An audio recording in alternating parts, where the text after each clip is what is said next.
Cosmic Horror Bedtime Story, written by H.P.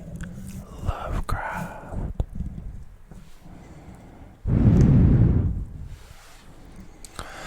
I will be reading from my computer, so you might hear some clicking sounds and some typing. Let's begin.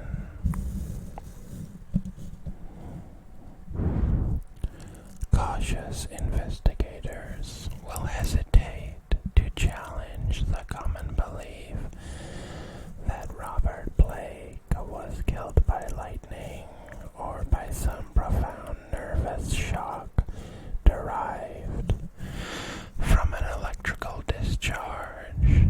It is true that the window he faced was unbroken, but nature has shown herself capable of many freakish performances.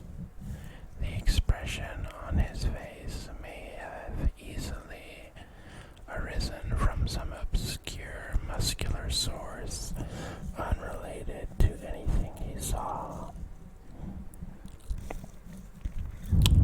While the entries in his diary are clearly the result of a fantastic imagination aroused by certain local superstitions and by certain old matters he had uncovered.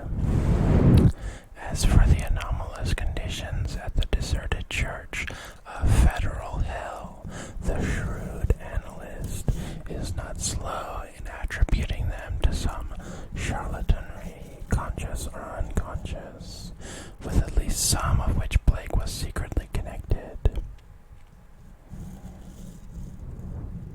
For after all, the victim was a writer and painter, wholly devoted to the real field of myth, dream, terror, and superstition,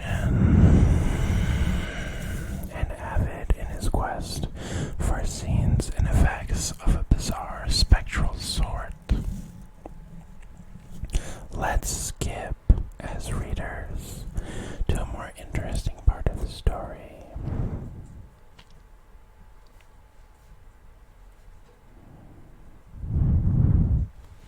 Restoring the paper to the pocketbook and placing the latter in his coat, Blake turned to look down at the skeleton in the dust.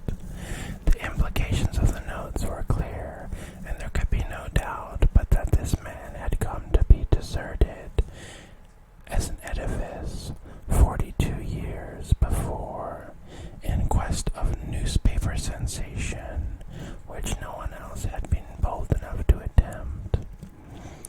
Perhaps no one else had known of his plan, who could tell? But he had never returned to his paper, had some bravely suppressed fear risen to overcome him and bring on sudden heart failure.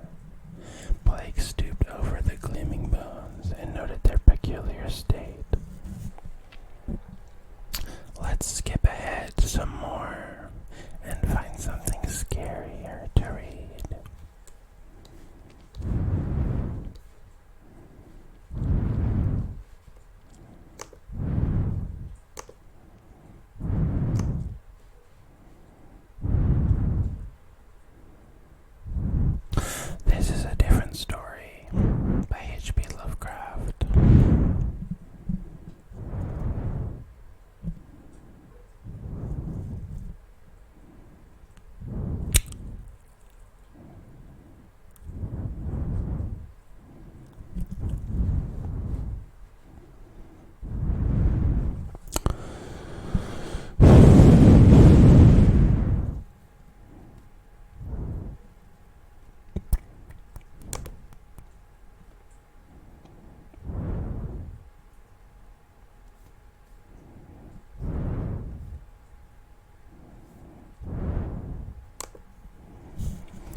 countless to thousands.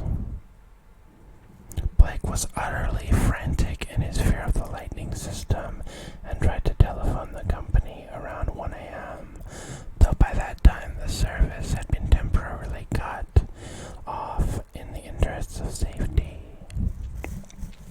He recorded everything in his diary, the large, nervous, and often undecipherable hieroglyphs telling their own story of growing frenzy and despair, and of entries scrawled blindly in the dark. He had to keep the house dark in order to see out of the window, and it appears that most of his time was spent at his desk, peering anxiously through the rain across the glistening miles of downtown roofs at the constellation of distant lights marking Federal Hill. Now and then he would fumblingly make an entry in his diary, so detached phrases such as "the lights must not go out," "it knows where I am," "I must destroy it, and it is calling to me." But perhaps it means no injury this time, are found scattered down 2 of the pages. Then the lights went out all over the city. It happened at 2 a.m., according to Powerhouse records, but Blake's diary gives no indication of the time. The entry is merely, "Lights out. God help me." On Federal Hill there were watchers as anxious as he, and rain-soaked knots of men paraded the square and alleys around the evil church with umbrella-shaded candles, electric flashlights, oil lanterns, crucifixes, and obscure charms of the many sorts common to southern Italy. They blessed each flash of lightning and of the candles, so that the scene grew threatening dark. Let's skip ahead some more.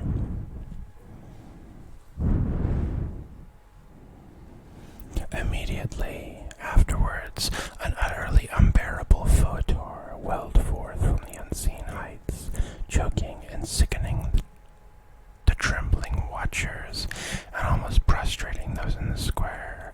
At the same time, the air trembled with vibration as of flapping wings in a sudden east-blowing candleless night, though some upward-looking spectators thought they glimpsed a great spreading blur of denser blackness against the inky sky, something like as sharp flash of belated lightning, followed by an ear-splitting crash of sound, rent the flooded heavens.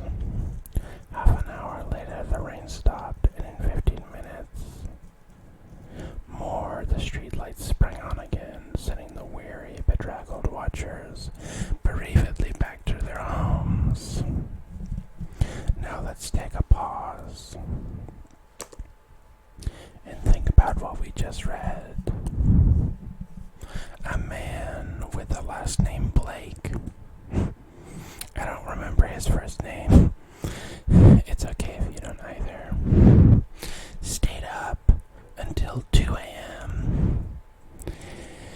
just looking out of his window. And then, eventually, a monster came out of nowhere and scared the entire city.